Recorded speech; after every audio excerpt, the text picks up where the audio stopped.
Hi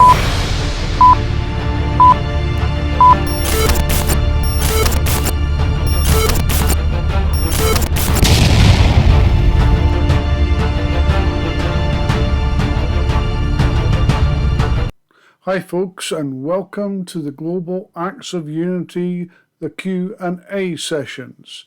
This is episode 4. Once again, we are tackling questions that have been sent in by email and have been asked at the Global Acts of Unity presentations.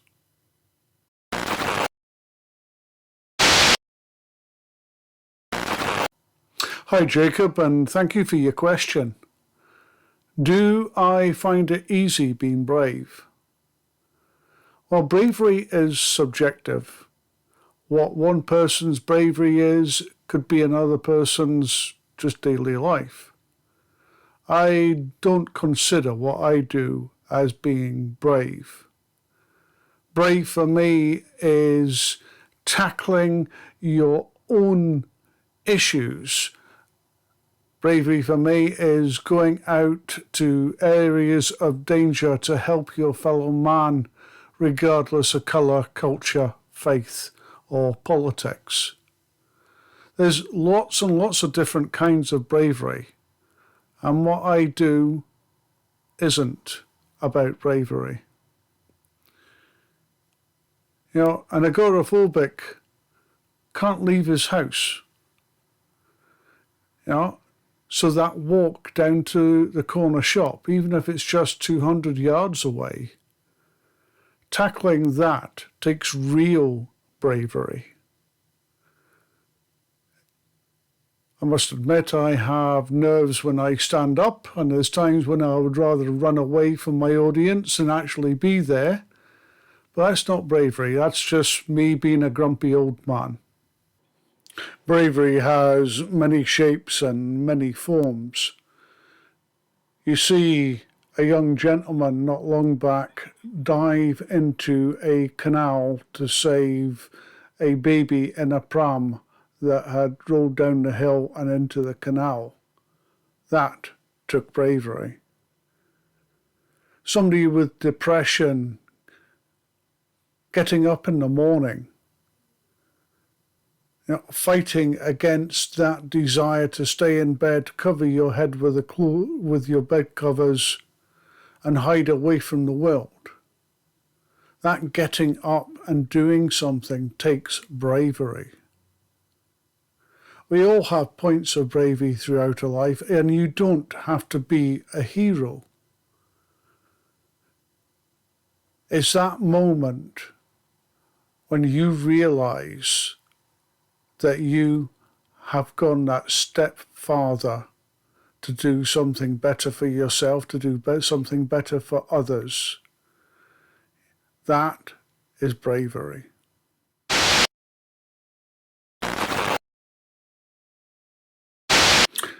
Thank you to Hazel for Woking for her question. Why did I decide not to hate? The answer to your question, Hazel, is very simple, although it may be a little long-winded. Please bear with me. So what was my reasoning behind my choice not to hate? Well, if I can go back to the night that my brother was murdered, the 13th September 2014. Just a few days beforehand, I had moved most of my family to my home. The 13th of September was a beautiful day. We filled it full of family love and laughter and hope my brother would come home safe. We had all gone to our beds. I'm sat on the side of my bed undressing. 3 minutes past 11 at night, and my phone began ringing. And it's this blackness inside of me, because I knew it was the call that I'd been dreading since day one. on the end of the phone with my team leader in London, telling me that David was no longer with us anymore. I was the biggest coward in the world. If I could have run away from telling my family, I would have done. But I couldn't let it be anyone else. So I gathered my family together. I took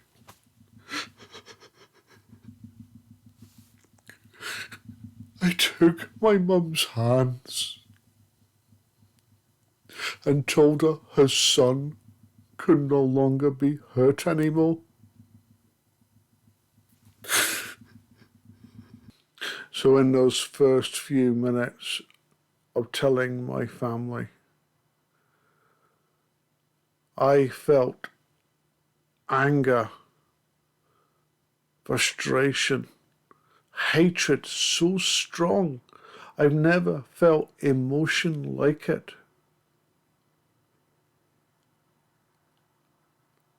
If somebody could have flicked a switch, I would have gone to Syria.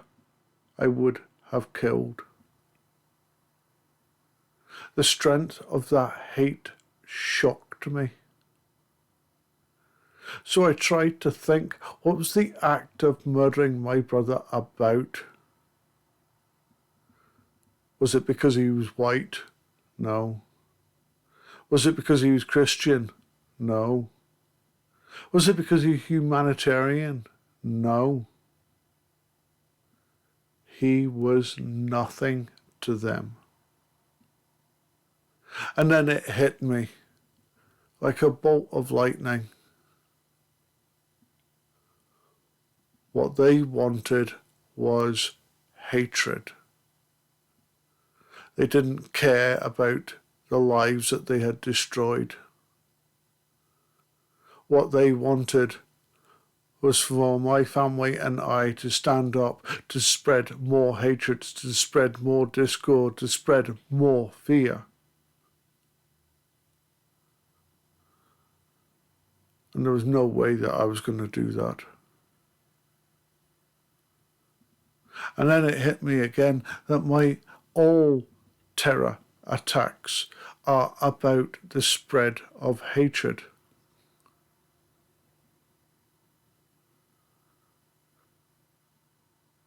The murder of Sir David Amess, MP.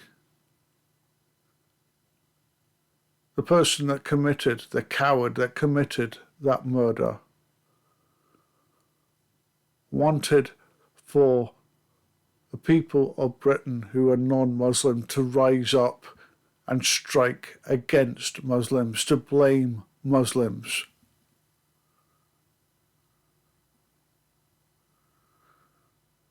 That coward in Christchurch, New Zealand, who walked into a mosque and killed people as they prayed.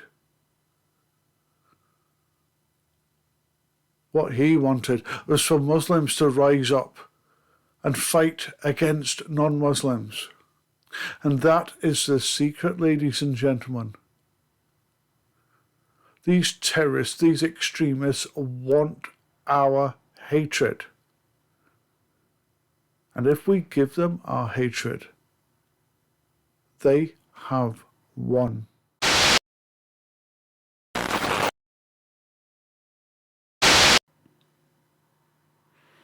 And so to Anya's question from Ealing, London. Why do people hold grudges against Muslims? Well, Anya, this mainly comes from lack of knowledge, lack of understanding of another person's culture, another person's faith. And there is a very, very simple answer to this problem, and that is to ask a question. In my friendship with Imam Shanawaz, I knew a little about Islam. I didn't understand a great deal. Now, Shanawaz and I have an understanding between us where we can ask questions of one another's faith, one another's culture, without causing offence. Now, if it hadn't been for the murder of my brother, Shanawaz and I would not have come into contact with each other. Our lives were very, very different. But there's not a day goes past where I'm not thankful for our friendship. Shanawaz has visited me with his family, and I have stayed at his home on many occasions and gone to mosque with him, and have seen myself the Islamic culture and the Islamic faith. So I liken myself to a toddler, just beginning to walk in my understanding of the Islamic faith. Another element that is causing division between the different cultures in the United Kingdom, especially towards Muslims, is the far-right propaganda. This insidious narrative from the far right is pushing our cultures and faiths apart. You hear such fallacies from the far right that the Islamic faith in the United Kingdom wants to turn all churches into Islamic mosques. Now that is stupid. That is beyond all reason. It's just so false that it's laughable. But this propaganda from the far right has a way of creeping into our thinking, and we need to put a stop to it. You also hear from the far right that they want to turn the United Kingdom into an Islamic faith under Sharia law. Again, that is false.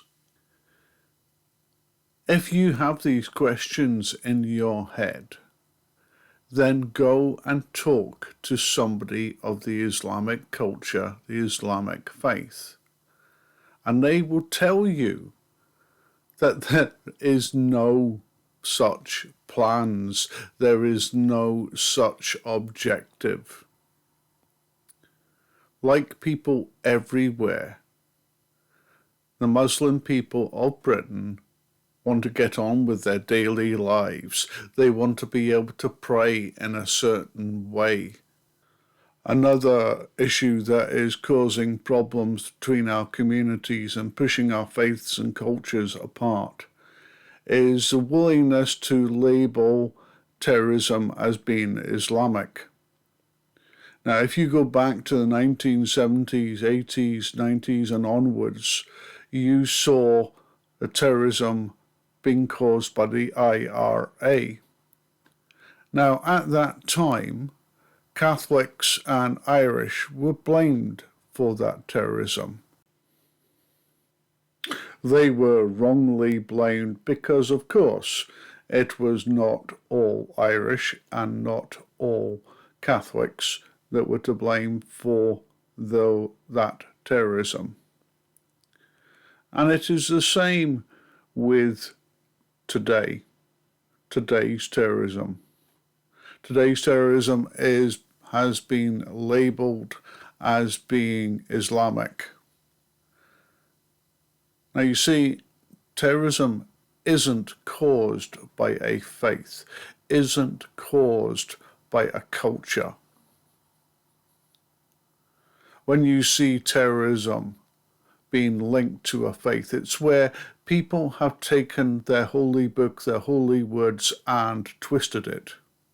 Nobody believes that far-right terrorism is Christian, although they try to make it out as so. And it is the same way with these attacks by ISIS, Daesh. These attacks are not caused by faith. They are caused by individuals who twist their faith to fit their purposes. We need to make a distinction between faith and terrorism. I have visited mosques all over the United Kingdom, all over Europe, and as far as Afghanistan, Jordan, Turkey, and I have never been met with anything but warmth, compassion, and empathy. These extremists and terrorists seek to sow division and hatred between our communities. The way we fight against that is by reaching out to another culture, another faith that we do not understand, and asking a question. By reaching out, we can break down these walls that these extremists seek to build between us.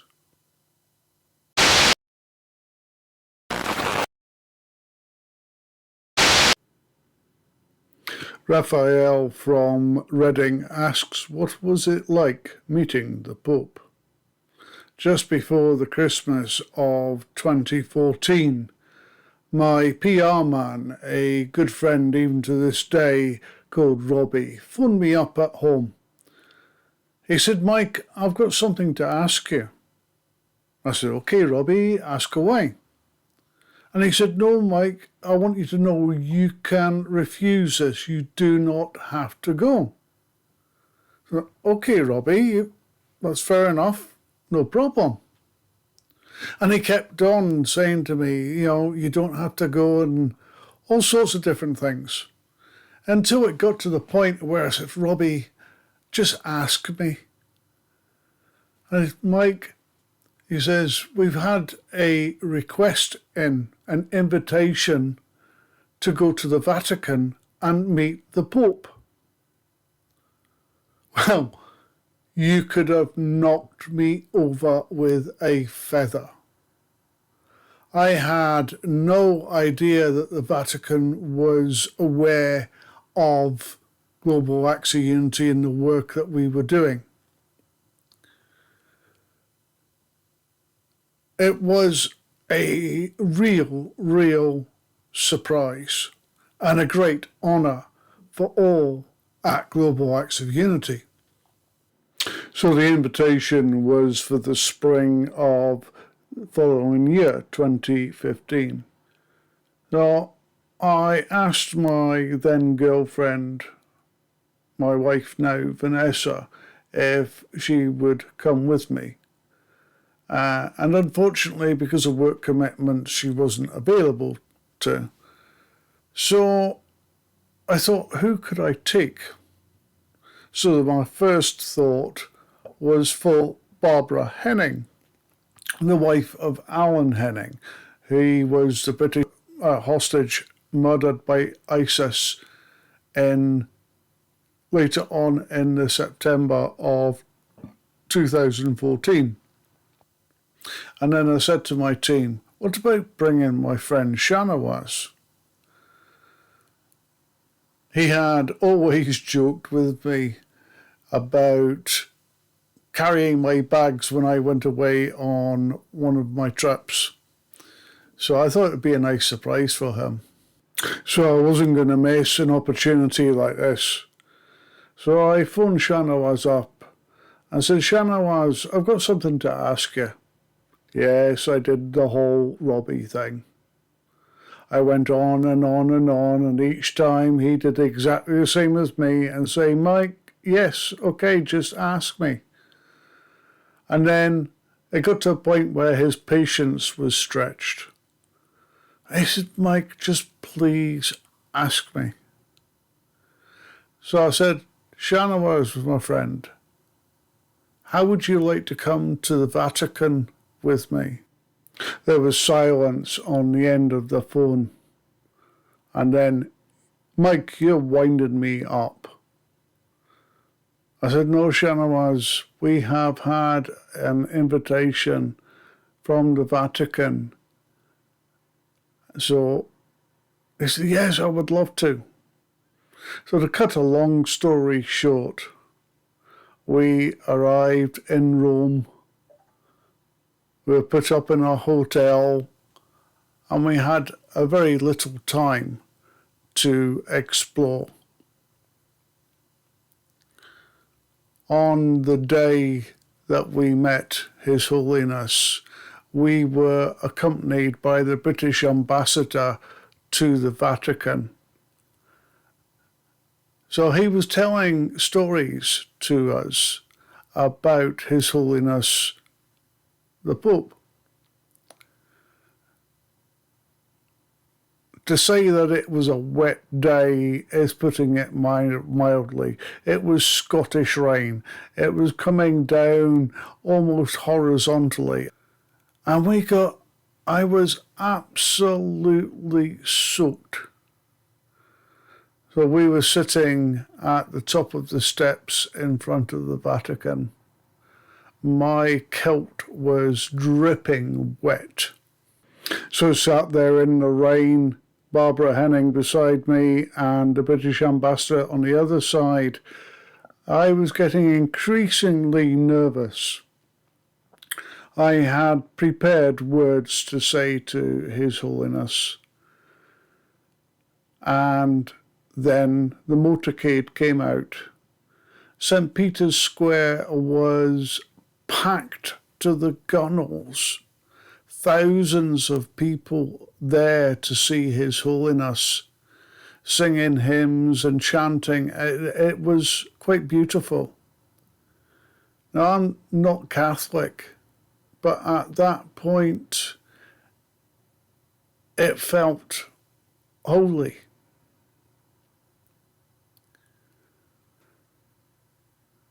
So the Pope's motorcade stopped at the bottom of the steps, and he climbed the steps and he gave a blessing to the crowd. We were ushered up by Vatican officials and the ambassador to the Vatican. And as I say, I had prepared words to say to His Holiness. I ushered Barbara in front of me while I prepared words in my head. I got in front of His Holiness and I blobbed like a baby. The tears were streaming down my face. I had just lost everything that I had prepared. His Holiness leant in towards me and spoke to me in very, very good English. And he said words to me that enabled me to gather my thoughts together and emotions together. It was obvious that he knew about global acts of unity, and he knew about my brother David and also about Alan Henning. We were then given the gift of a Vatican rosary each, which to this day sits beside my bed in a display cabinet. And it is something that I value, although, even as I said, I'm not Catholic. The following day, Shahnawaz, myself, members of the British Embassy to the Vatican, members from the Holy See and British government officials took part in discussions around how the Catholic Church can face radicalisation and terrorism. The following day, Shahnawaz and I had a bit of free time in the morning before we had to head to the airport. So Shahnawaz had come with me to the Vatican. I thought it would only be fair if I went with Shahnawaz to the Grand Mosque in Rome, which sits upon a hill overlooking the city. The Grand Mosque is a beautiful building. When we arrived, the building was mostly closed apart from a couple of caretakers who, soon upon learning that we had come from the United Kingdom, opened up the Grand Mosque so we could have a walk in and just enjoy the peace and quiet of the mosque. It was a superb visit. On our return into the city, Shahnawaz and I managed to grab an ice cream before we headed to the airport and our return back to the UK. Overall, it was quite an amazing visit, and Pope Francis was such a gentle, humble man. It was an incredible visit, and I know how lucky I am to have been invited.